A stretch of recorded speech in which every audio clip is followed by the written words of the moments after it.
Antes de introducir, les invito que inclinemos nuestras cabezas para tener una oración. Padre nuestro que estás en los cielos, en esta mañana, Señor, quiero solamente pedirte un favor. Que sea tu Santo Espíritu el que pueda descender desde lo alto y nos ayude a comprender tu santa palabra en esta mañana. Te ruego, te suplico y te imploro que puedas desechar de nuestra mente todo aquello que en este momento nos aleja de ti. Ayúdanos a olvidarnos de la comida, del trabajo, de los problemas, y que en este momento dediquemos este momento especial para abrir tu palabra. Sé tú, Padre Celestial, el que seas exaltado en esta mañana, y solamente suplico que a mí como tu servidor me puedas utilizar para poder expresar tu palabra en esta mañana. Quédate con nosotros, en el nombre de Cristo Jesús. Amén. Espero que todos hayan traído su Biblia en esta mañana, porque la vamos a utilizar mucho. Vamos al libro de Génesis, capítulo 2, versículos 4 y 6.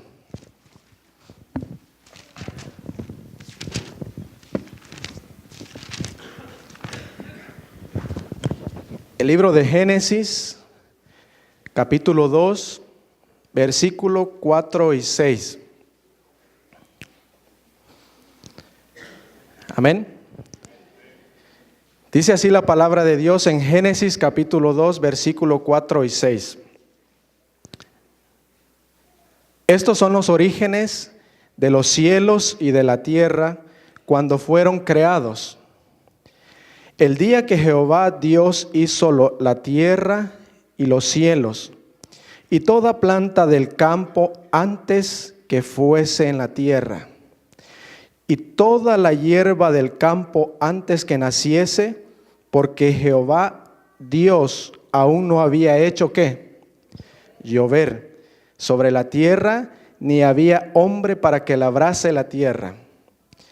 Dice el versículo 6, sino que subía de la tierra ¿un qué? Un vapor, el cual regaba toda la faz de la tierra. Y si vamos un poquito más atrás, al capítulo 1, versículo 2, dice lo siguiente. Génesis 1, versículo 2, y la tierra estaba desordenada y vacía, y las tinieblas estaban sobre la faz del abismo, y el Espíritu, ¿de quién?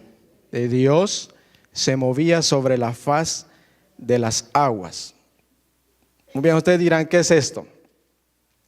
Primero, los primeros versículos que leímos está hablando acerca de la condición de la tierra antes del diluvio. Dice la Escritura, lo que acabamos de leer, que antes de que sucediera el diluvio universal en la tierra, no existía ¿qué? La lluvia, sino que dice la Escritura que de la tierra subía un vapor que rociaba todas las plantas, toda la vegetación, todo.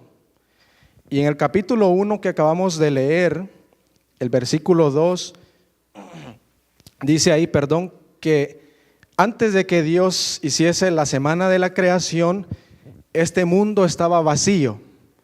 Lo único que había en el planeta Tierra era ¿qué? Agua. Solamente había líquido. Y por eso dice la Escritura de que el Espíritu de Dios se movía sobre la faz de las aguas. Porque estaba oscuro, solamente había agua. Pero vamos a ver lo siguiente, dice en el versículo 7 de Génesis capítulo 1. E hizo Dios la expansión y separó las ¿qué? Las aguas que estaban debajo de la expansión de las aguas que estaban sobre la expansión, y fue así. Está un poco confuso, pero estaba leyendo anoche la traducción del lenguaje actual, dice que la expansión son los cielos. Cuando Dios hizo la semana de la creación, separó las aguas. Dice la traducción del lenguaje actual de que Dios puso algo firme para que las aguas se mantuvieran en la tierra, se formasen los mares, se formasen los ríos, pero otra parte de esa agua quedó ¿dónde? Arriba, en el cielo, el firmamento. ¿Por orden de quién? De Dios. Fue así. Entonces, eso me hace pensar, y yo me pregunto, ¿cómo habría sido para Noé predicar un mensaje de que iba a llover? ¿Ustedes creen que fue algo fácil? ¿Por qué razón? Porque en ese entonces no existía la lluvia. Cuando el clima de ese entonces era un clima uniforme. Donde en ese entonces no existían las nubes. Porque era un clima uniforme. Imagínense ustedes cómo se ha de haber sentido Noé. Predicar algo de que no existía en aquel entonces, que la gente no conocía. Científicamente eso era inconcebible. Era anticientífico lo que Noé iba a predicar a aquellas personas que vivían en su tiempo. Pero vamos a ver por qué la historia nos dice por qué Dios iba a destruir a la humanidad. Vamos más adelante, Génesis 6:5.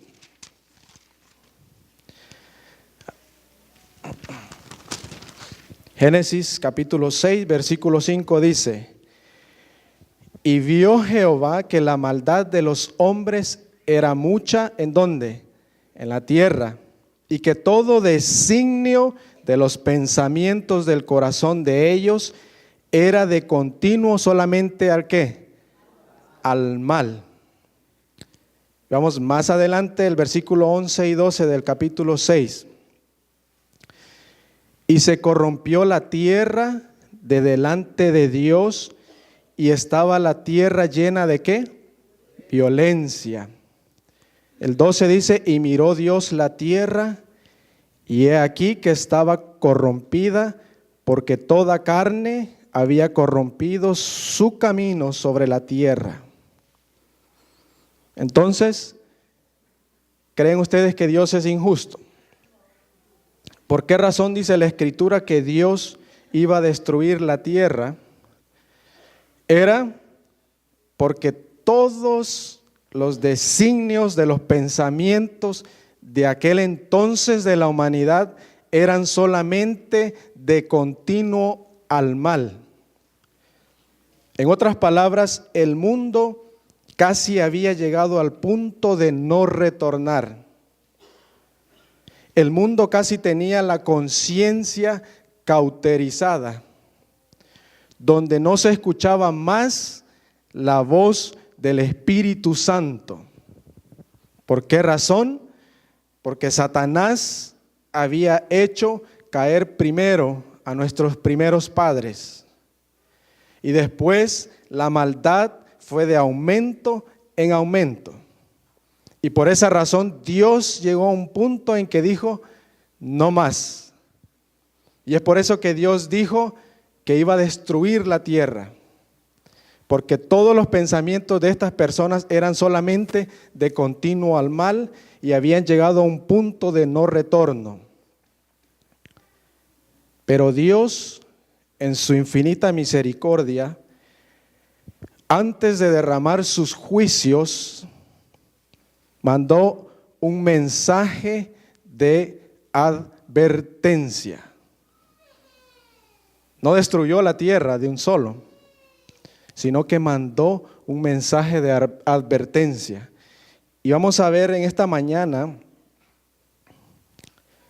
4 tiempos. Vamos a estudiar 4 tiempos que se llevaron en ese entonces. Si ustedes notan, dice una frase de la Escritura: porque no hará nada el Señor sin que antes avise a sus siervos los profetas. Dios, antes de derramar sus juicios, levanta personas para poder dar un mensaje de advertencia a la humanidad.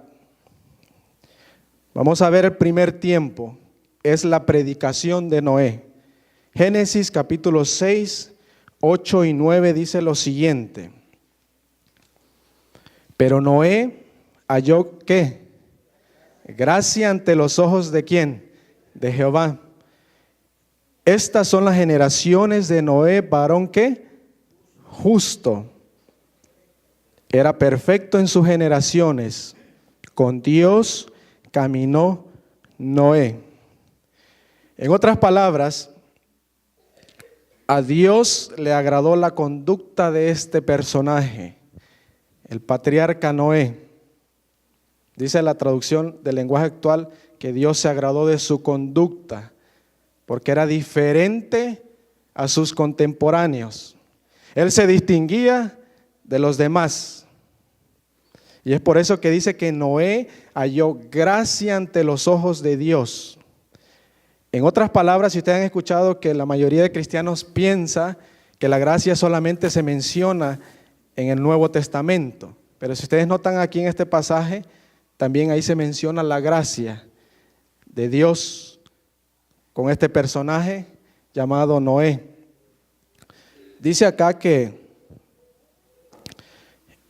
este mensaje que Noé tenía que proclamar no fue bien recibido. Era algo difícil lo que tenía que hacer, no predicar que iba a llover cuando no existía la lluvia. Y este mensaje, déjenme decirles que no fue bien recibido. No fue bien recibido por los geólogos, por los biógrafos, por los meteorólogos de aquel tiempo. Estos personajes han de haber dicho, este hombre está ¿qué? Está loco. ¿Por qué razón? Porque no había llovido. Era, como les dije al principio, algo científicamente inconcebible. Sin embargo, Noé predicó el mensaje que Dios había mandado y demostró que él tenía fe. Y mientras predicaba, él construía ¿qué? El arca. Vamos a ver qué dice el capítulo 6, versículo 3. Dice lo siguiente. Y dijo Jehová, no contenderá mi espíritu con el hombre para siempre, porque ciertamente él es carne, mas serán sus días, ¿cuántos? 120 años. En otras palabras, la predicación de Noé iba a durar un promedio de 120 años. Era el tiempo de gracia que Dios le había dado a la humanidad de aquel entonces. 120 años Noé tenía que predicar y también tenía que construir el arca. O sea, ahí podemos ver la fe y las obras. Noé confiaba en quien le estaba hablando, que era Dios. Y es por eso que esa fe lo llevó a obrar, a construir el arca. Y es por eso que dice la Escritura que Noé halló gracia ante los ojos de Dios. Ese fue el primer tiempo, la predicación de Noé. El segundo tiempo es el momento cuando se cerró la puerta. Veamos qué dice Génesis 7, 15 al 16. Génesis capítulo 7, 15 al 16. Y dice así la palabra de Dios. Vinieron pues con Noé al arca de dos en dos, está hablando de los animales, de toda carne en que había espíritu de vida. Y los que vinieron, macho y hembra de toda carne, vinieron como le había mandado ¿quién? Dios.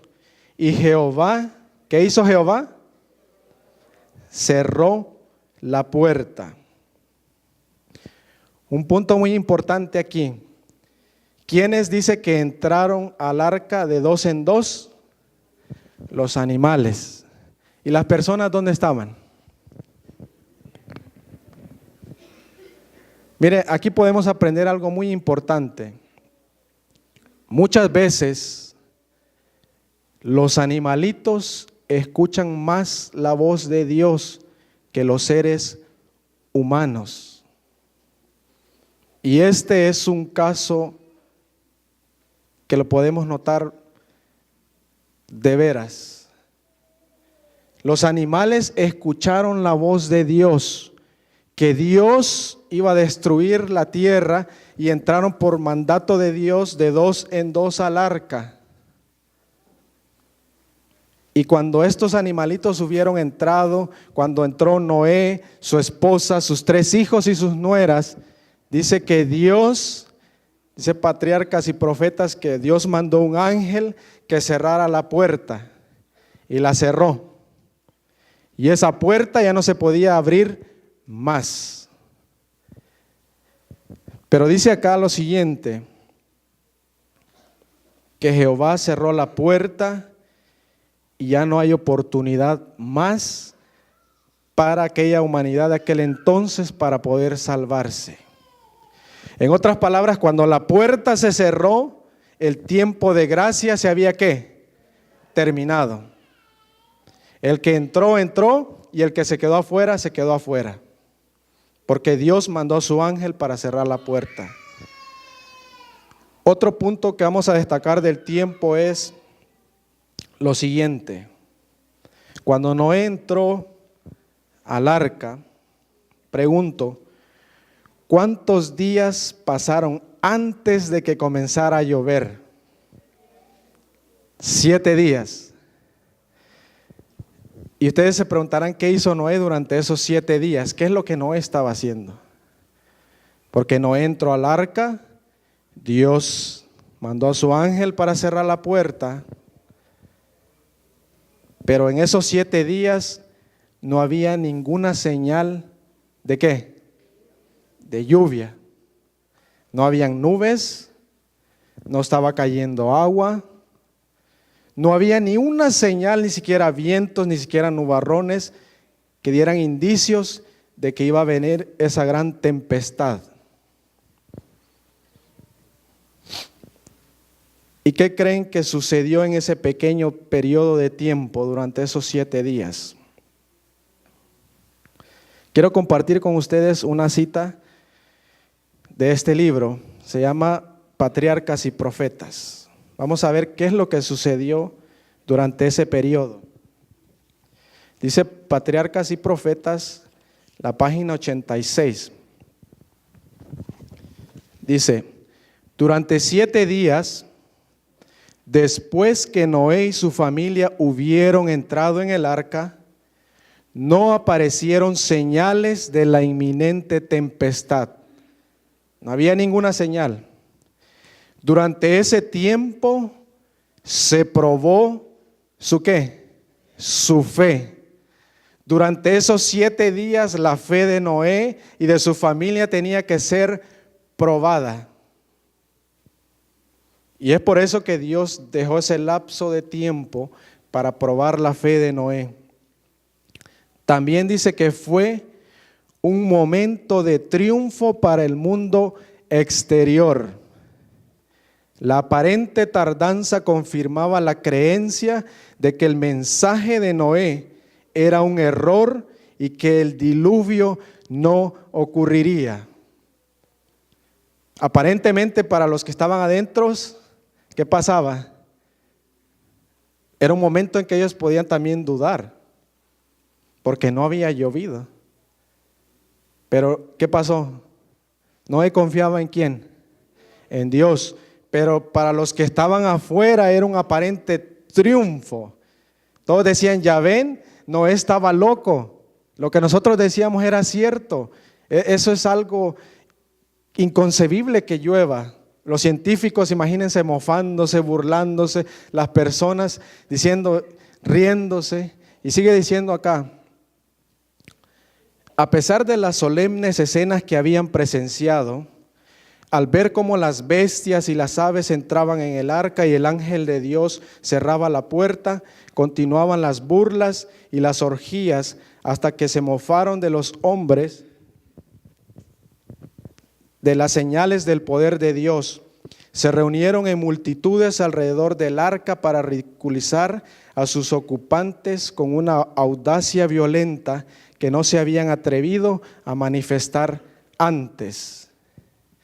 En pocas palabras, durante esos 7 días, las personas estaban celebrando su triunfo aparente porque no había llovido. Y dice que multitudes se acercaban, ¿verdad?, para ver lo que estaba aconteciendo, para burlarse. Dice que estaban haciendo orgías. Orgías quiere decir son pasiones desenfrenadas. La gente comía, bebía, dejaban a rienda suelta todos sus malos y bajos deseos, porque era un aparente triunfo para ellos. Pero dice acá lo siguiente: al 8º día, ¿qué creen que sucedió? Al 8º día dice la Escritura y el libro de Patriarcas y Profetas que se comenzaron a formar pequeñas nubes. No sé cuántos de ustedes aquí casi no llueve en Estados Unidos, las tormentas no son nada. En nuestros países latinoamericanos ahí sí son tormentas. Ahí en un 2x3, como diríamos, se forman las nubes oscuras y comienza a tronar y a llover. Y llueve a cantarazos, ¿verdad? Fuerte. Y dice que al 8º día se comenzaron a formar esos nubarrones. Se comenzó a oscurecer y vino un fuerte viento. Se empezaron a escuchar los rayos y empezaron a caer gotas grandes de agua. Y dice acá lo siguiente, que cuando comenzó a caer fuerte el agua, muchas de esas personas comenzaban a preguntarse, ¿será que Noé tenía razón? Muchos se convencieron, pero ya era ¿qué? Demasiado tarde. El problema de esta gente es que llegaron a un punto de no retorno, a un punto que aunque Dios les hubiera concedido 1000 años más, no se hubiesen arrepentido. Aunque el mismo Jesucristo hubiese bajado de los cielos a predicarles, dice el libro Patriarcas y Profetas, no se hubiesen convencido, porque su conciencia ya estaba cauterizada, ya habían endurecido su corazón al Señor. Y es por eso que Dios tuvo que destruirlos. También sigue diciendo que, no sé si ustedes sabían que esta historia se va a volver a repetir. Vamos al libro de San Mateo, capítulo 24, 37. San Mateo 24, 37. El capítulo de profecía, San Mateo 24. Y dice así el 37. Mas como en los días de ¿quién? De Noé, así será la venida del Hijo del Hombre. Así como en los días de ¿quién? De Noé. Por lo tanto, nosotros debemos de abrir bien nuestros ojos y los oídos para que esto no suceda con nosotros mismos. Tenemos que prestar mucha atención a lo que la palabra de Dios nos enseña, para que esto mismo no suceda. Dice el versículo 38 y 39, porque como en los días antes del diluvio estaban ¿qué? Comiendo y bebiendo, casándose y dándose en casamiento hasta el día en que ¿quién entró en el arca? Noé entró en el arca. El versículo 39 dice, y no entendieron hasta que vino el diluvio y se los llevó ¿a quiénes? A todos. Así será también la venida del Hijo del Hombre. Estos versículos están comparando la historia de Noé con nuestros días, porque nosotros estamos viviendo en el tiempo final de la historia de la humanidad. Eso es lo que la Escritura nos enseña. Eso es lo que las profecías nos enseñan a nosotros. Y por eso dijo nuestro Señor Jesucristo, como en los días de Noé, cuando ustedes vean eso, entonces sépanse que ya está muy cerca ese día en que yo voy a regresar. Y es por eso que dice acá que estas personas estaban llevando su vida normal, porque dice el versículo 38 que se estaban comiendo, casándose y dándose en casamiento hasta el día en que Noé entró en el arca. Eso quiere decir que ellos llevaban su rutina diaria, como de costumbre. Mientras Noé predicaba, ustedes recuerdan, Noé estaba predicando, pero las personas seguían, iban a sus trabajos, regresaban a su casa, iban de paseo, regresaban y así llevaban su vida normal. Si ustedes comparan con nuestro tiempo es igual. Nosotros estamos predicando el evangelio de Dios, pero las personas siguen viviendo su vida, su rutina normal. Pero dice aquí el versículo 39, y no entendieron hasta que vino el diluvio y se los llevó a todos. Hasta el día que Noé entró en el arca. Ustedes saben, Noé entró en el arca, se cerró la puerta y se acabó el tiempo de gracia. Dice acá que en los últimos días va a pasar igual, porque decía el 39, y no entendieron hasta que vino el diluvio y se los llevó a todos. Yo pregunto, ¿qué es lo que no entendieron esas personas en el tiempo de Noé? Porque la Escritura dice, y no entendieron hasta que vino el diluvio y se los llevó a todos. ¿Qué es lo que no entendieron?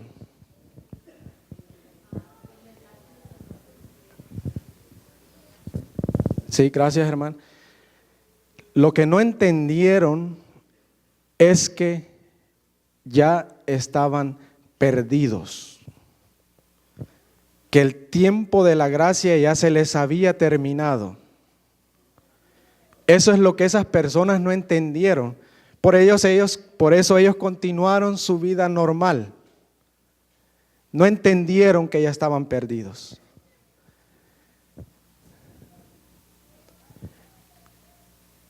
Dice que, ¿será que la puerta de la gracia se va a cerrar antes de que Cristo vuelva? Si es así, es por eso que tú y yo debemos estar preparados, no para recibir al Señor, sino para estar preparados para cuando ese tiempo de gracia se termine. ¿Por qué razón? El tiempo de gracia se termina cuando termina nuestra vida. Por eso dice un canto, debemos de vivir un día a la vez. Mientras hay vida, se ha predicado, hay esperanza. Si yo muero el día de mañana, para mí se terminó el tiempo de gracia. Aunque todos sabemos y hemos estudiado que también más adelante va a venir una ley dominical en la cual eso dará aviso que ese tiempo pronto se cerrará. Pero es por eso que nosotros, dice aquí, que debemos de estar preparados para ese momento cuando suceda, para cuando se cierre la puerta de la gracia. Este mundo ya no será más destruido con agua, sino ¿con qué? Con fuego. Será purificado. ¿Se parecen los mensajes? ¿Son similares? En aquel tiempo fueron destruidos con agua y ahora en nuestros días, cuando el Señor venga y purifique la tierra, la va a purificar con fuego. Por eso el Señor dice en el mensaje de los 3 ángeles que tenemos que predicar el evangelio eterno a toda nación, a toda tribu, lengua y pueblo, porque el Señor está pronto a venir. Por eso el Señor nos ha escogido a nosotros para que prediquemos con auge este mensaje que Él nos ha dado. Nosotros somos los Juan el Bautista de aquel entonces que tenemos que preparar el camino para el Señor.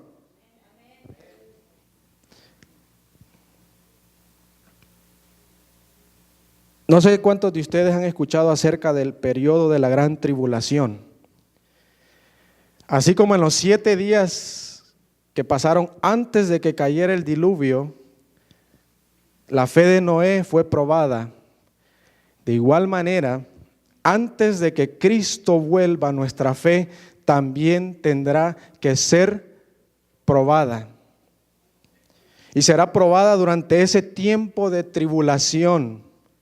Así como la fe de Noé fue probada durante 7 días, así nuestra fe será probada en Dios. Muchos tal vez se quedarán sin agua. Muchos tal vez se quedarán sin alimento, sin trabajo, sin nada, por servir al Señor. Pero cuando te diga tu jefe, tienes que trabajar el sábado porque es una ley. Y si no trabajas, no comes. Y los padres siempre pensamos en nuestros hijos. Y es por eso que nosotros desde ya tenemos que estar preparándonos de rodillas, suplicando al Señor que cuando eso acontezca, nosotros estemos preparados y no estemos durmiendo. Sin embargo,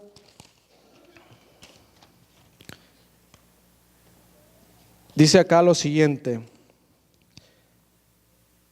así como en ese tiempo que las personas se reunieron en el arca afuera y aparentemente tenían su victoria, que se comenzaban a mofar de Dios, se comenzaban a burlar de Noé, de igual manera muchos, antes de que Cristo vuelva y nosotros estemos en ese periodo de tribulación, se van a burlar de nosotros, se van a mofar de nosotros.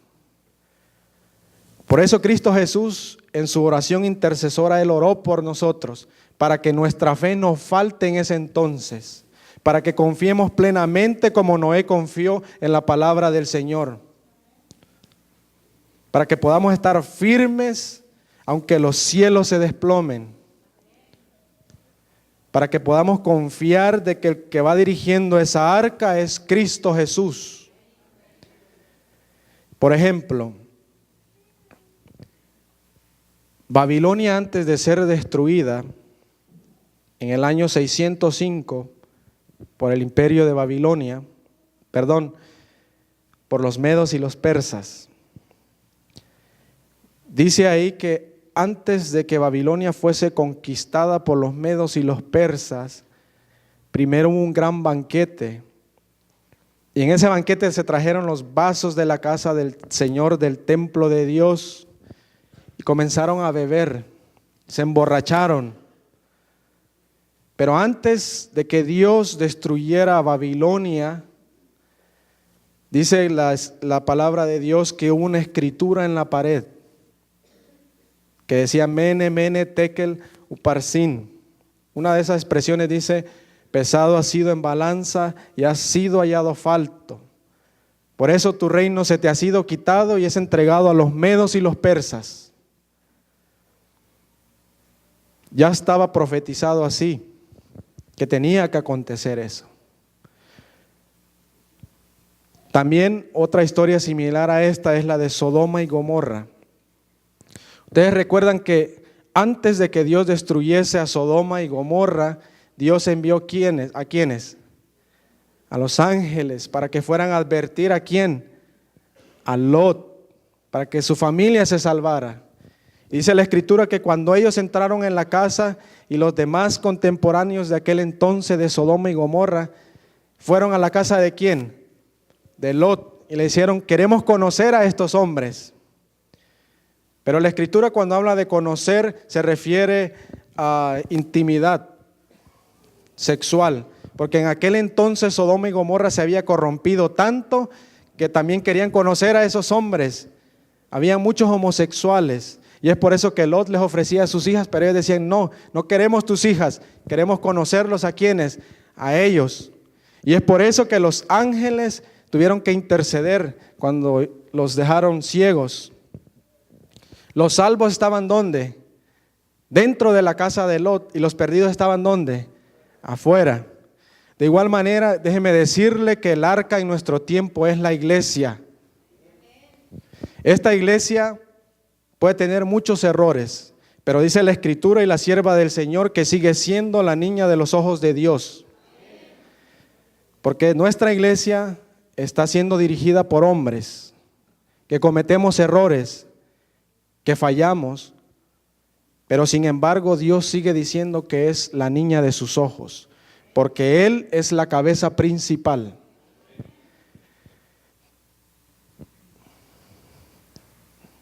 Queridos hermanos, déjenme decirles que el tema le puse como ladrón en la noche por lo siguiente, ya casi vamos a terminar. Vamos a poner un ejemplo. Si un hermano, va a poner, no sé, la esposa de la hermana Eugenia, no sé cómo se llama. Delfino es, ¿verdad? Ok, vamos a poner un ejemplo. Si nuestro hermano Delfino, no sé si él hará esto, durante todas las noches, durante 1000 noches, él antes de acostarse anda chequeando las puertas, las ventanas, que todo esté cerrado para que el ladrón no entre. Y durante esas 1000 noches, una noche se le olvida y se va a dormir con su esposa y sus niñas. Y en esa noche, por pura casualidad, al ladrón se le ocurre ir a visitarle. Y llega a la puerta de la casa del hermano Delfino y mueve la manecilla y abre la puerta. Y dice, oh, pues está más fácil de lo que yo pensaba. Imagínense, durante 1000 noches él estuvo velando, cuidando su casa, pero esa noche que él se le pasó, llegó el ladrón. Y ellos estén dormidos. Cuando uno duerme, por ejemplo, en mi caso yo duermo como una piedra, a mí me pueden levantar y me pueden llevar a otro lado y yo no siento. No sé si ellos dormirán así. Pero imagínense que ellos no sientan nada y los ladrones vienen, vacían la casa y no se dan cuenta hasta cuándo. Hasta el siguiente día que ellos se despiertan y van a encontrar que la casa vaciada, vacía. ¿Sirvió los 1000 años que él estuvo en vela? Los 1000 días que estuvo ahí tratando de cerrar su puerta. No sirvieron porque se descuidó una noche. Y por esa noche le vaciaron la casa. Mis queridos hermanos, nosotros estamos al umbral de que todos estos acontecimientos sobrevengan. Cristo Jesús está pronto a volver a esta tierra. Decía uno de los presidentes de la Unión Norteamericana que nosotros ya no tendríamos que estar predicando el evangelio, nosotros ya tendríamos que estar en el reino de los cielos. Pero ¿por qué seguimos aquí?, decía él, porque no estamos trabajando para el Señor, porque no estamos haciendo nada para enseñarles a aquellas personas de que ese día grande y terrible vendrá. Y este mensaje no tiene un propósito de sembrar el miedo, sino es un mensaje de esperanza, que mientras nosotros tenemos vida, tenemos esperanza en Cristo Jesús. Y es por eso que yo les invito en esta mañana que durante este año 2014 y 2015 nos pongamos objetivos, metas que alcanzar. Es un año de muchos desafíos. Este año se me ha encomendado a mí, por la gracia de Dios, ser primer anciano. No es nada fácil, es difícil, pero yo lo hago con gozo porque es un trabajo para el Señor. Yo sé que el Señor es el que me va a enseñar, y es por eso que yo les invito a que ustedes preparen sus vidas. La entrada a esta arca es el bautismo para todas aquellas personas que no han sido bautizadas. Si ustedes quieren pertenecer y estar dentro de esta arca antes de que se cierre el tiempo de gracia, tienen que entregar su vida al Señor.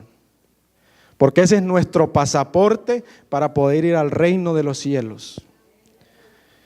Y es por eso que yo les invito a aquellas personas que no han sido bautizadas, que conozcan más a Jesús, que sientan ese deseo de saber quién es Jesús, por qué murió por mí, por qué Él está intercediendo por mí.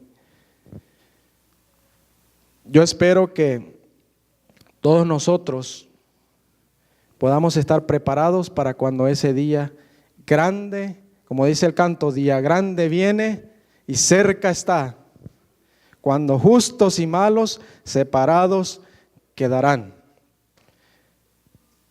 Que cuando el Señor venga, seamos como las mujeres cuando ya están en su último mes de embarazo. Ustedes saben que las fechas muchas veces no se llegan. El doctor da una cierta fecha, pero a veces es antes o a veces es después. Pero en ese tiempo uno tiene que estar, ¿qué? Listo, con la maletita hecha, no cuando le vengan los dolores la esposa le va a decir, mi amor, alístame la maleta, alístame la cobija, los zapatos. No, porque el bebé ya viene. Ya tiene que estar listo el padre de familia ahí con su esposa, para cuando ese momento llegue, esté listo. Y esa es la invitación que el Señor les hace en esta mañana.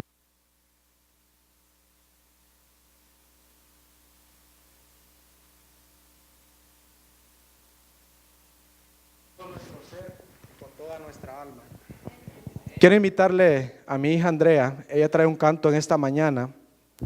Y si tú sientes el deseo de pasar al frente para que oremos por ti, al final, pues lo pueden hacer mientras ella tenga el canto en esta mañana.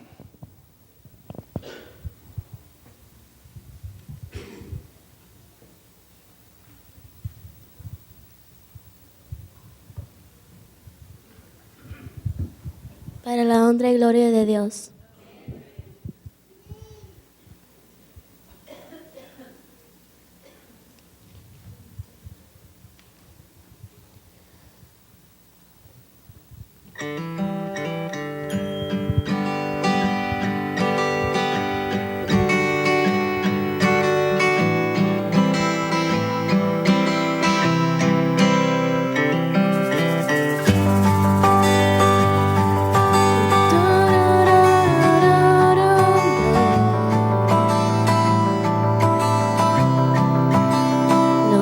Que quiero es cuando ves mi vida encuentres algo verdadero, un corazón sincero. Lo único que quiero es que si necesitas de alguien que cumpla tus sueños, quiero ser la primera. Dios mío, yo quiero corresponder al amor que tú me das. Quiero amarte de verdad, en mi diario caminar, y cuando tú regreses me encuentres haciendo tu voluntad. No dejes que mi vida se desperdicien cosas que la pena no valdrán.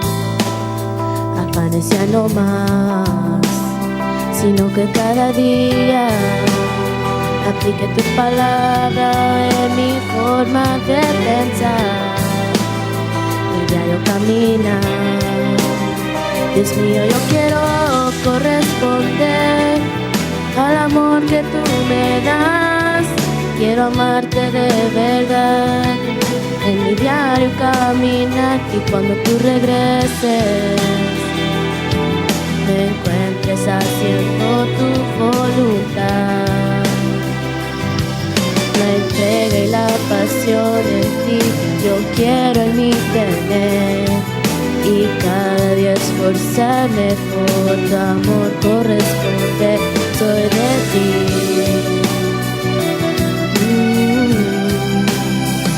Yo quiero corresponder al amor que tú me das.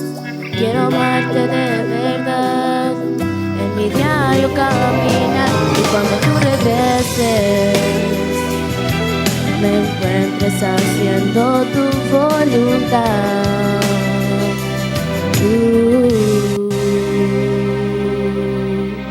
Amén.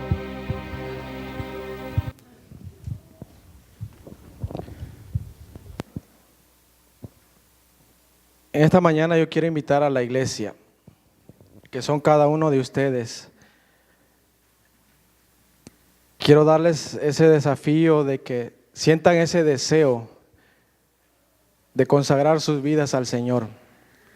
Como dice el canto, yo quiero ser el primero. Si mi Dios tiene sueños, yo quiero ser el primero en cumplir sus sueños, en hacer su voluntad. Y es por eso que quiero invitarte en esta mañana, si tú quieres trabajar para el Señor, tú quieres servirle, que lo hagas de rodillas, pidiéndole al Señor, dame ese deseo de poder hacer tu voluntad. Dame ese deseo de poder trabajar para ti. Y entre más trabajemos, Cristo Jesús muy pronto volverá. Yo sé que todos estamos cansados muchas veces de vivir esta vida que llevamos, vida de sufrimiento, de dolor, de enfermedades. Yo anhelo ese día glorioso cuando Cristo vuelva por segunda vez, porque sé que cuando Él regrese, yo quiero estar firme en ese día. Y mi deseo es que ustedes también puedan estar presentes en ese momento. Así que yo les invito a que inclinemos nuestros rostros para tener una oración.